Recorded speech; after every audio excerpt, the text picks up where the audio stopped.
یہ ایسی بات نہیں ہے کہ تبلیغ اچھا کام ہے، کرو ٹھیک ہے، نہ کرو تو بھی کوئی فرق نہیں ہے، یہ ایسی بات نہیں ہے۔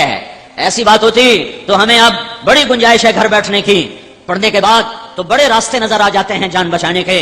پڑھنے کے بعد جنہوں نے قانون پڑھا ہوتا ہے وہ کیسے لوگوں کو الجھا لیتے ہیں اور اپنے آپ کو کیسے بچا لیتے ہیں، اپنے آپ کو کیسے نکال لیتے ہیں کہ وہ قانون کی ہیرا پھیریاں سمجھتے ہیں۔ میرے بھائیو، یہ نہیں ہے ہاں بھائی چنگا کام ہے کر لو تو کوئی گل نہیں، تو نہ کرو تو تامی کوئی گل نہیں، یہ ایسا کام نہیں ہے۔ اس پر میرے نبی کا سب کچھ لگ گیا، صحابہ کا سب کچھ لگ گیا، گھروں میں فاقے آ گئے، شہر بدر ہوئے، در بدر ہوئے، گھر سے بے گھر ہوئے، وطن سے بے وطن ہوئے، کائنات کو انہوں نے میرے بھائیو آخری کناروں تک وہ پہنچے۔ تو اس لیے کیوں پہنچے؟ بلوچستان جہاں آج بھی نہ روٹی ہے نہ پانی ہے، 11 ہجری میں پنجگور تک اسلام پہنچا، 18 ہجری میں قلات تک اسلام پہنچا، اور حضرت علی کے دور میں قلات سے لے کر سبی تک۔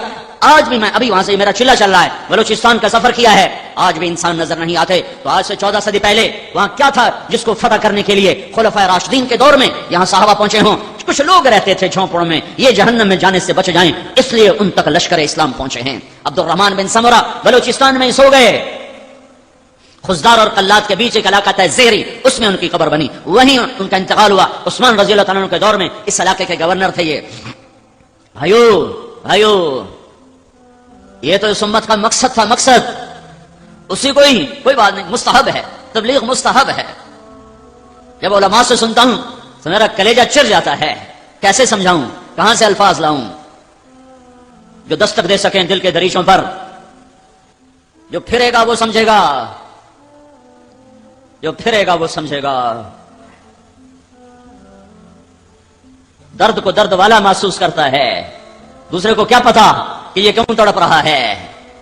وہ نبی کا جو درد نبوت تھا، جو درد نبوت کہ کوئی جہنم میں جانے نہ پائے، کوئی گمراہ ہی کی موت نہ مرے، اس درد نے بے قرار کیا میرے نبی کو، صحابہ کو۔ تو تب تو وہ ماہی بے آب کی طرح تڑپے، پارے کی طرح بے قرار ہوئے اور ہوا کی طرح پھیلے، اور جب تک زندگی نے وفا کی اور جہاں تک وہ جا سکتے تھے دنیا کا آباد حصہ لا الہ الا اللہ کی آواز سن چکا تھا۔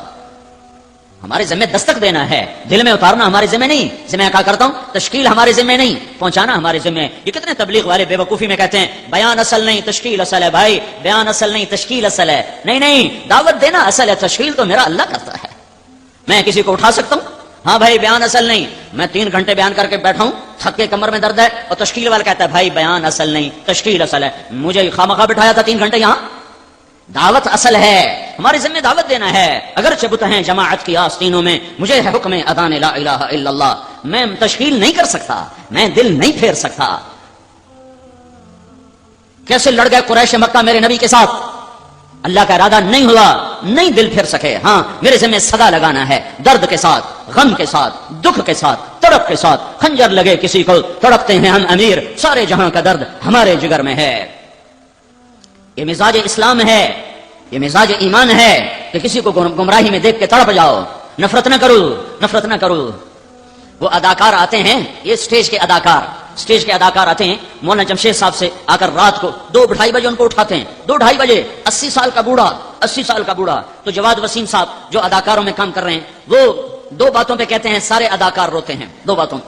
ایک 80 برس کے بوڑھے کو رات 2 بجے اٹھاؤ، وہ تو کہے گا کمبختو کہاں مجھے اٹھانے آ گئے ہو، تمہیں میری صحت کا خیال نہیں؟ تو کہا ہم یوں ہاتھ لگاتے ہیں تو مولانا جمشید صاحب آنکھ بعد میں کھولتے ہیں اور مرحبا مرحبا پہلے کہتے ہیں، مرحبا مرحبا مرحبا۔ تو کئی اداکار اسی پہ رونے لگ جاتے ہیں کہ اس کو تو گالیاں نکالنی چاہیے تھی بابا جی کو، اور یہ کہہ رہا مرحبا مرحبا۔ پھر مولانا جمشید صاحب کہتے ہیں بھائی وہ ہماری بچیوں کا کیا حال؟ کس کو کہہ رہے ہیں؟ ہماری بچیاں سٹیج پہ کپڑے اتار کے ناچنے والیاں، تھیٹر میں ننگے ناچ کرنے والیاں۔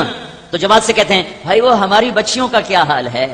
کہ اس بات کو سن کر کوئی تبلیغ کے بغیر، کوئی دلیل و برہان کے بغیر آنسو لوگوں کے یوں نکلتے ہیں کہ جن پر تھوکنا بھی دینداروں کو گوارا نہیں، ان کو اتنا بڑا عالم کہہ رہا ہے ہماری بچیوں کا کیا حال ہے۔ یہ درد نبوت ہے، یہ دھکے کھائے بغیر نہیں ملتا، یہ گھر چھوڑے بغیر نہیں ملتا۔ ہاں یہ اتنا آسان ہے، درد نبوت ایک عمل ہے، کبھی عرش پر کبھی فرش پر، کبھی در بدر کبھی ان کے گھر، ہمیں عاشقی تیرا شکریہ میں کہاں کہاں سے گزر گیا، کبھی راستوں میں تنہا کبھی ہوں ورود صحرا، میں جنوں کا ہم سفر ہوں، میرا کوئی گھر نہیں ہے۔